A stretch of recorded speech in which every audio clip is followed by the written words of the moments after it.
Parliament ఎన్నికల్లో TRS అభ్యర్థులు గెలిస్తేనే రాష్ట్రానికి మేలు జరుగుతుందన్నారు మంత్రి శ్రీనివాస్ గౌడ్. కేంద్రంతో కొట్లాడి నిధులు సాధించొచ్చని చెప్పారు. మహబూబ్ నగర్ టీఆర్ఎస్ ఎంపీ అభ్యర్థి మన్నె శ్రీనివాస్ రెడ్డి తరపున క్లాక్ టవర్, బండగేరి ప్రాంతాల్లో ప్రచారం చేశారు.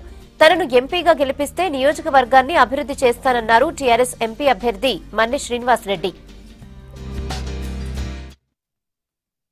మన ముఖ్యమంత్రి గారు మొన్ననే వేదికపై నుంచి 18,000 కోట్ల రూపాయలు మంజూరు చేయడం జరిగింది. మన మహబూబ్ నగర్ జిల్లాలో ఐటీ పార్క్ కానీ, ఇండస్ట్రియల్ కారిడార్ కానీ ఇవన్నీ జరుగుతున్నాయి. ఖచ్చితంగా ఇక్కడ చదువుకున్న విద్యార్థులందరికీ ఉపాధి అవకాశాలు కల్పించే అవకాశాలు ఉన్నాయి. ఖచ్చితంగా మనకి రానున్న రోజుల్లో రైతులు కానీ, విద్యార్థులు కానీ అన్ని విధాలుగా మనకు ముఖ్యమంత్రి గారు చెప్పినట్లు బంగారు తెలంగాణ అనే పదానికి రైతులు రాజులుగా, నిరుద్యోగ వ్యవస్థ నిర్మూలన, ఇటువంటి విషయాలు ఖచ్చితంగా మనకు జరిగిపోతుంటాయి. ఈ రోజు నేను ఒకటే హామీ ఇస్తున్నా, ఖచ్చితంగా నన్ను గెలిపిందండి. మీరు ఎప్పుడు పిలిచినప్పుడు